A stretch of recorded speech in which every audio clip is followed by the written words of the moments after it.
ভিডিওটা দেখার সাথে সাথে পুরো বাংলাদেশে ভিডিওটাকে শেয়ার করে দেবেন। আর আমি যে ধরনের তথ্যগুলো দিই এই তথ্যগুলো খুবই ইম্পর্টেন্ট। মঙ্গলবার সন্ধ্যে 7:34 আমার কাছে সোর্স মারফত একটি অদ্ভুত খবর আসে। অদ্ভুত বলছি কারণ আমি অন্তত এই সময় এই ধরনের খবরকে এক্সপেক্ট করিনি। এর পরের দিনই ডোনাল্ড ট্রাম্পের শপথ গ্রহণ অনুষ্ঠান ছিল। সে বিষয়ে যখন পড়াশোনা শুরু করেছি তখন হঠাৎ করে আমার সোর্স আমাকে জানায় 7:34 আইএসআই চিফ EK-586 ফ্লাইটে বাংলাদেশে আসেন। তাকে রিসিভ করতে এয়ারপোর্টে এসেছিলেন DGFI এর ব্রিগেডিয়ার মেহেদি। অর্থাৎ আইএসআই চিফ বাংলাদেশে আসবেন, তাও আবার ডোনাল্ড ট্রাম্পের শপথ গ্রহণ অনুষ্ঠানের ঠিক আগের দিন। এটা যে কোনো পলিটিক্যাল অ্যানালিস্টই বিশ্বাস করতে চাইবেন না। সময়কালটা একটু ভাবার চেষ্টা করুন। ডোনাল্ড ট্রাম্পের শপথ গ্রহণ অনুষ্ঠানে গোটা বিশ্ব, গোটা ইন্টেলিজেন্স ডিপার্টমেন্ট যেখানে তাকিয়ে থাকবে, ঠিক সেই সময়টাকে আইএসআই বেছে নিয়ে বাংলাদেশের মাটিতে পদার্পণ করলেন। শুধু তাই নয়, মোহাম্মদ ইউনূস এই ডোনাল্ড ট্রাম্পের শপথ গ্রহণের অনুষ্ঠানের আগে বা পরে চীন সফরের জন্য নিজেকে তৈরি করছেন। অর্থাৎ প্রধান উপদেষ্টা যাবেন চীনে, ভারতবর্ষের ইন্টেলিজেন্সের নজর থাকবে জয়শঙ্করকে যে ডোনাল্ড ট্রাম্পের শপথ গ্রহণ অনুষ্ঠানে পাঠিয়েছেন সেখানে, আর বাংলাদেশের মাটিকে ব্যবহার করার চেষ্টা করবেন আইএসআই কর্তারা। পরবর্তীকালে আজকে সেই খবর যখন আন্তর্জাতিক মিডিয়ায় আসতে শুরু করেছে, নিঃসন্দেহে ভারতের সুরক্ষার ক্ষেত্রে কিন্তু এক বড়সড় প্রশ্নচিহ্ন উঠে গেছে, তা কিন্তু বলাই চলে। অন্তত আইএসআই এর সঙ্গে বাংলাদেশের সেনাবাহিনী এবং বাংলাদেশ সরকারের যে মিটিংয়ের সিদ্ধান্তগুলো হয়েছে তা নিঃসন্দেহে ভারতের শান্তি সুরক্ষার ক্ষেত্রে ভয়াবহ কিছু অপেক্ষা করছে কিনা সেটা একটা বড় প্রশ্নচিহ্নের মুখে কিন্তু আমাদের নিয়ে এসে ফেলেছে। আইএসআই এর 4 সদস্যের দল বাংলাদেশের মাটিতে এসেছেন। এই দলের নেতৃত্বে লেফটেন্যান্ট জেনারেল আসিম মল্লিক। এই আসিম মল্লিকের নেতৃত্বে যে দল আইএসআই পাঠিয়েছে বাংলাদেশে, তাদের লক্ষ্যটা কি? হঠাৎ করে কেন আইএসআই বাংলাদেশের মাটিকে ব্যবহার করার চেষ্টা করছে, সে বিষয়ে উঠেছে এক ঝাঁক প্রশ্ন। সেই দলে কিন্তু বাংলাদেশের টপ মোস্ট অফিসিয়ালদের সঙ্গে মিটিং করেছেন আইএসআই এর উচ্চপদস্থ কর্তারা।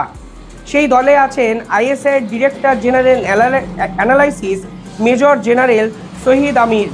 অর্থাৎ বুঝতেই পারছেন, বাংলাদেশের মাটিকে ব্যবহার করতে আইএসআই যথাসম্ভব গুরুত্বপূর্ণ কিছু অফিসারদের নিয়ে একটি কঠিন একটা পরিস্থিতি তৈরি করার জন্য বাংলাদেশকে ব্যবহার করার জন্য তারা এসছেন। এবং সব মিলিয়ে এই খবর যখন আজকে ইন্টারন্যাশনাল একাধিক নিউজ রিপোর্ট প্রকাশ করেছে, ভারতের সুরক্ষার ক্ষেত্রেও কিন্তু একাধিক প্রশ্নচিহ্ন উঠে গেছে। বাংলাদেশের পক্ষ থেকে ব্রিগেডিয়ার মেহেদি তাদের সঙ্গে পুরোটা কোপ আপ করেছেন।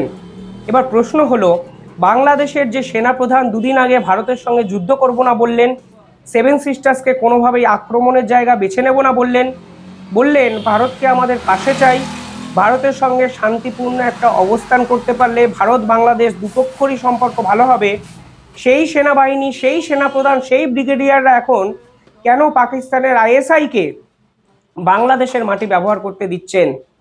এটাই একটা সবচেয়ে বড় প্রশ্ন।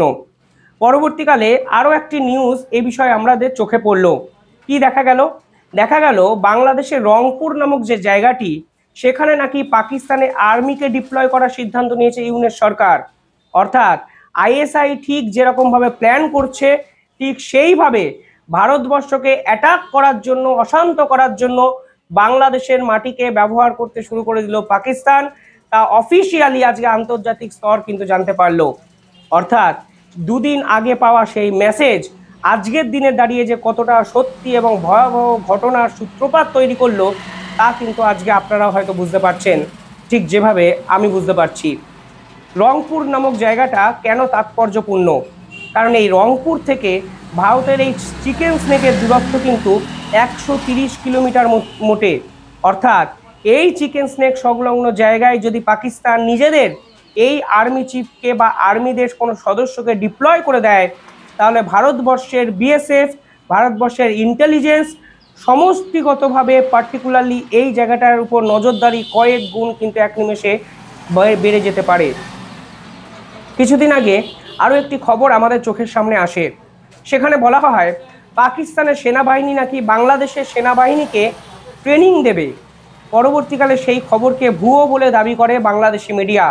কিন্তু আজকের দিনে দাঁড়িয়ে আইএসআই যেভাবে পাকিস্তান থেকে এসে বাংলাদেশের সেনাবাহিনীকে চালনা করার সিদ্ধান্ত নিল এবং যেভাবে সেই খবর আন্তর্জাতিক মিডিয়ায় আজকে প্রচার করা হলো, তাতে নিঃসন্দেহে বাংলাদেশের সেনাপ্রধানের বিশ্বাসযোগ্যতা, মোহাম্মদ ইউনূসের গ্রহণযোগ্যতা এবং সব মিলিয়ে এরা দুজন মিলে ভারত বিরোধী যে বড় সড়ো এক চক্রান্ত বা ষড়যন্ত্র করছে তা কিন্তু 100% বোঝা যাচ্ছে।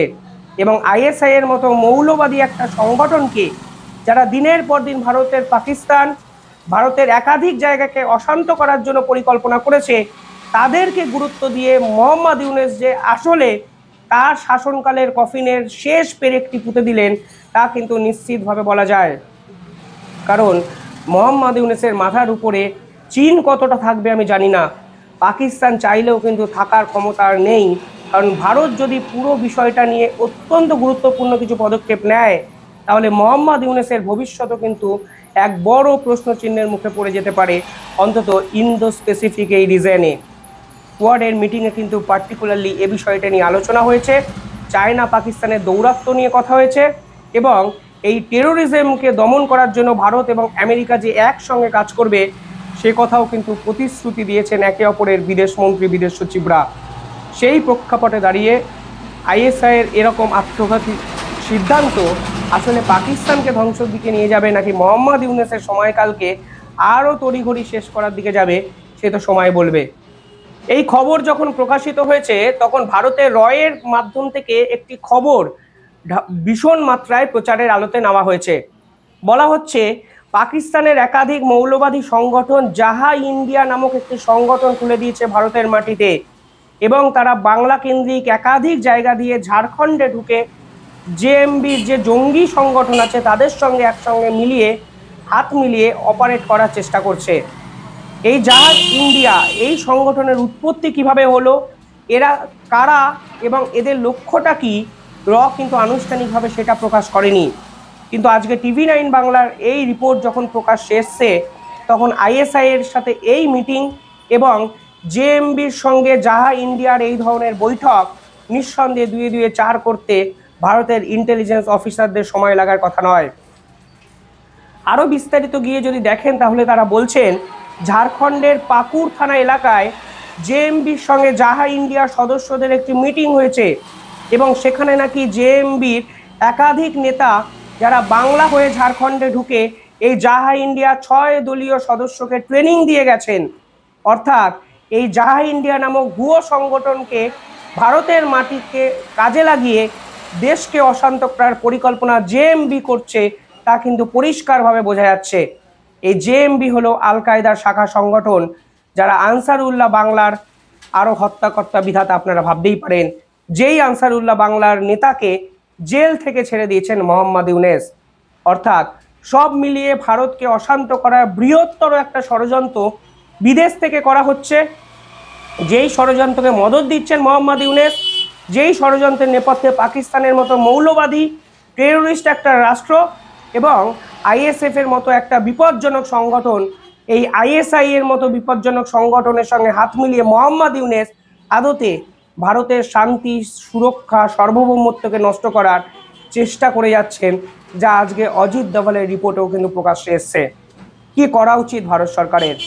ভারত সরকারের সুরক্ষার প্রশ্নে এটি কতটা অ্যাগ্রেসিভ অ্যাটিটিউড নেওয়া উচিত সেই প্রশ্ন আমি আপনাদের উদ্দেশ্যে রাখলাম। কিন্তু এই খবর আপনারা কোন আঙ্গিকে দেখছেন, আপনারা কিভাবে দেখছেন, এর সমাধান সূত্র বেরোতে পারে তা কমেন্টে জানাবেন। চ্যানেলটি ভালো লাগলে একটু সাবস্ক্রাইব করে দেবেন। ধন্যবাদ।